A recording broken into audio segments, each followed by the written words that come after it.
Hi Mark, I'm Flora, 张子田. My student number is SO342105.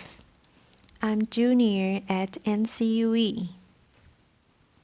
Today the title of the speech is How Christmas Lights Help Guerrillas Put Down Their Guns by Miguel Sokoloff. So I thought a lot about the first word I'd say today, and I decided to say Colombia. And the reason, I don't know how many of you have visited Colombia, but Colombia is just north of the border with Brazil. It's a beautiful country with extraordinary people, like me and others. Laughter. And it's populated with incredible fauna, flora. It's got water, it's got everything to be the perfect place. But we have a few problems. You may have heard of some of them. We have the oldest standing gorilla in the world. It's been around for over 50 years, which means that in my lifetime, I have never lived one day of peace in my country. This guerrilla and the main groups is the FARC guerrillas, Revolutionary Armed Forces of Colombia.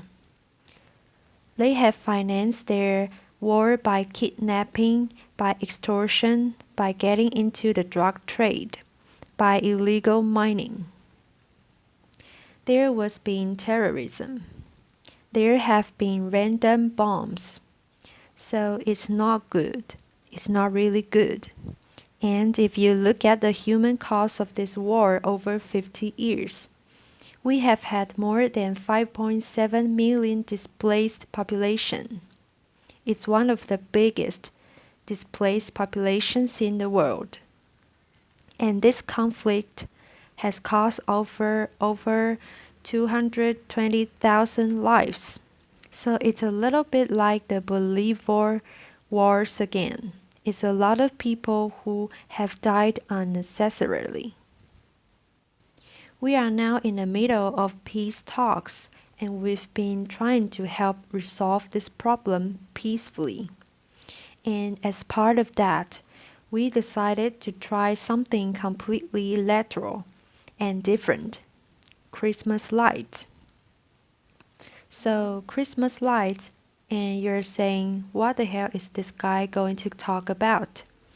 I'm going to talk about gigantic trees that we put in nice strategic pathways in the jungle covered with Christmas lights. These trees help us demobilize 331 guerrillas, roughly 5% of the guerrilla force at the time. These trees were lit up at night, and they had a sign beside them that said, "If Christmas can come to the jungle, you can come home, demobilized. At Christmas, everything is possible." So how do we know these trees worked? Well, we got 331, which is okay. But we also know that not a lot of guerrillas saw them. But we know that a lot of guerrillas heard about them. And we know this because we are constantly talking to demobilized guerrillas. So let me take you back 4 years before the trees. 4 years before the trees, we were approached by the government to help them come up with a communication strategy to get as many guerrillas as we could out of the jungle. The government had a military strategy, it had a legal strategy, it had a political strategy, but it said, we don't really have a communication strategy, and it probably would be a good thing to have. So we decided to immediately jump into this because it is an opportunity to affect the outcome of the conflict with the things that we do, with the tools that we have. But we didn't know very much about it. we didn't understand in Colombia. If you live in the cities, you're very far away from where the war is actually happening. So you don't really understand it. And we asked the government to give us access to as many demobilized guerrillas as possible. And we talked to about 60 of them before we felt we fully understood the problem.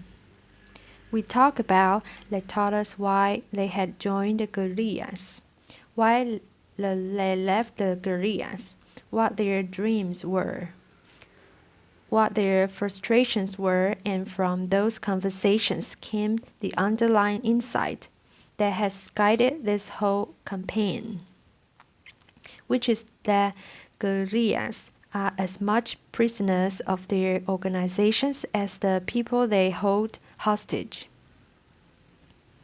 And at the beginning, we were so touched by these stories. We were so amazed by these stories that we thought that maybe the best way to talk to the guerrillas was to have them talk to themselves. So we recorded about 100 different stories during the first year. And we put them on the radio and television so that the guerrillas in the jungle could hear stories, their stories, or stories similar to theirs.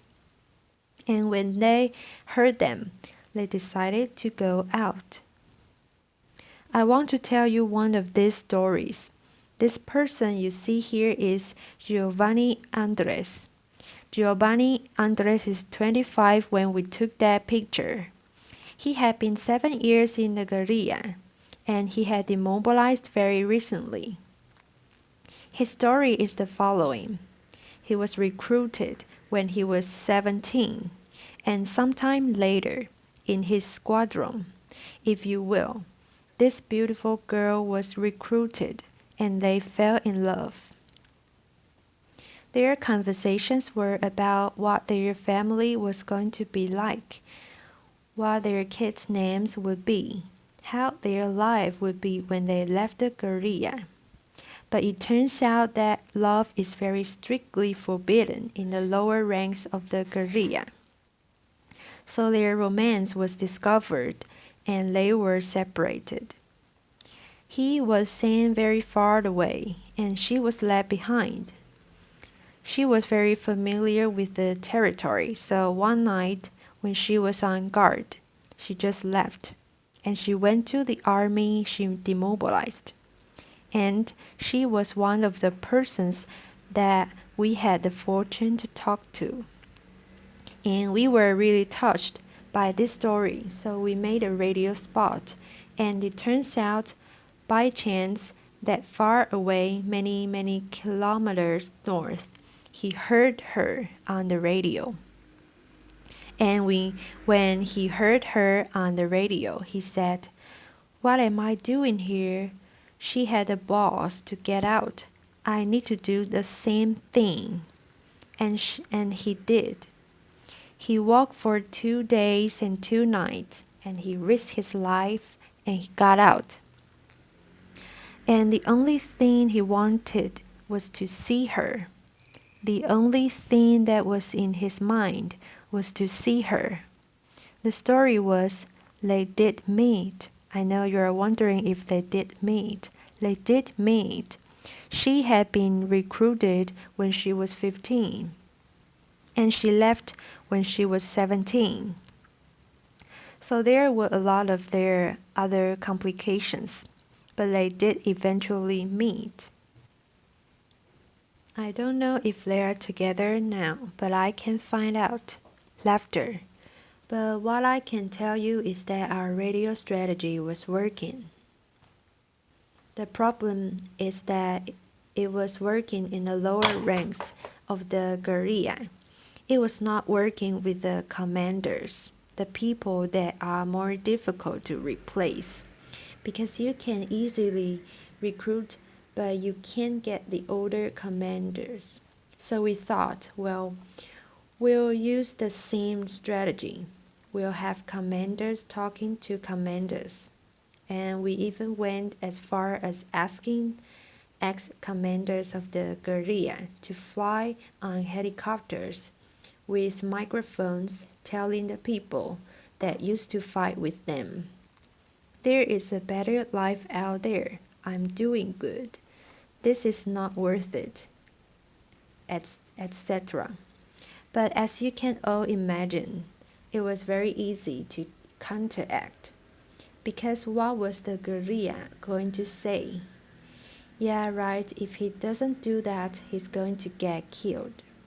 So it was easy, so we were suddenly left with nothing. Because the guerrilla were spreading the word that all of those things are done because if they don't do it, they're in danger. And somebody, some brilliant person in our team, came back and said, "You know what I noticed? I noticed that around Christmas time, there have been peaks of demobilization since this war has started." And that was incredible, because that led us to think that we needed to talk to the human being and not to the soldier. We needed to step away from talking from government to army, from army to army, and we needed to talk about the universal values. And we needed to talk about humanity. And that was when the Christmas tree happened. This picture that I have here, you see this is the planting of the Christmas trees. And that man you see there with the 3 stars, he's Captain Juan Manuel Valdez. Captain Valdez was the first high-ranking official to give us the helicopters and the support we needed to put these Christmas trees up. And he said in that meeting something that I will never forget. He said, "I want to do this because being generous makes me stronger, makes my men feel stronger." And I get very emotional when I remember him because he was killed later in combat, and we really miss him. But I wanted you all to see him because he was really, really important. He gave us all the support to put out the first Christmas trees.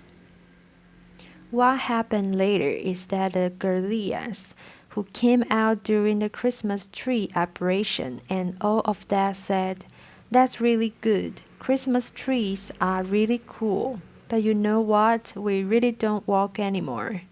We use rivers." So rivers are the highways of a jungle, and this is something we learned, and most of the recruiting was being done in and around the river villages. So we went to these river villages and we asked the people, and probably some of them were direct acquaintances of the guerrillas. We asked them, "Can you send guerrillas a message?" We collected over 6,000 messages. Some of them were notes saying, "Get out." Some of them were toys. Some of them were candy. Even people took off their jewelry, their little crosses and religious things, and put them in these floating balls that we sent down the river so that they could be picked up at night. And we sent thousands of these down the rivers and then picked them up later if they weren't. But lots of them were picked up. This generated on average a demobilization every 6 hours. So this was incredible, and it was about come home at Christmas. Then came the peace process. And when the peace process started, the whole mindset of the guerrilla changed.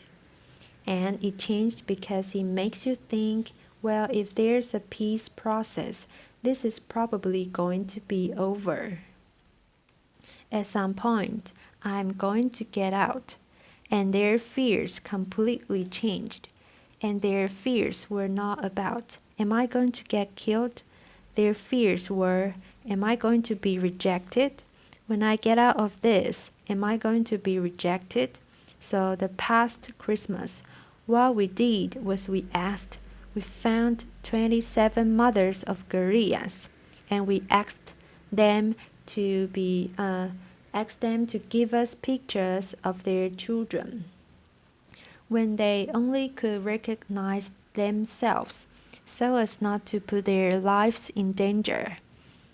And we asked them to give the most motherly message you can get, which is, before you were a gorilla, you were my child, so come home, I'm waiting for you.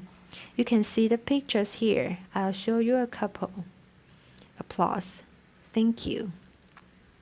And these pictures were placed in many different places, and a lot of them came back, and it was really, really beautiful. And then we decided to work with society. So we did mothers around Christmas time. Now let's talk about the rest of the people, and you may be aware of this or not, but there was a World Cup this year, and Colombia played really well, and it was a unifying moment for Colombia. And what we did was tell the gorillas, come, get out of the jungle. We are saving a place for you. So this was television. This was all different types of media saying, we are saving a place for you. The soldier here in the commercial says, I'm saving a place for you right here in this helicopter so that you can get out of this jungle and go enjoy the World Cup. Ex-football players, radio announcers, everybody was saving a place for the gorillas. So since we started this work a little over 8 years ago, 17,000 gorillas have demobilized. I do not. Applause. Thank you. I don't want to say in any way that it only has to do with what we do. But what I do know is that our work and the work that we do may have helped a lot of them start thinking about demobilization. And it may have helped a lot of them take the final decision. If that is true, advertising is still one of the most powerful tools of change that we have available. And I speak not only my behalf, but on behalf of all the colleagues I see here who work in advertising, and all of the team that has worked with me to do this, that if you want to change the world, or if you want to achieve peace, please call us. We'd love to help. Thank you. Applause.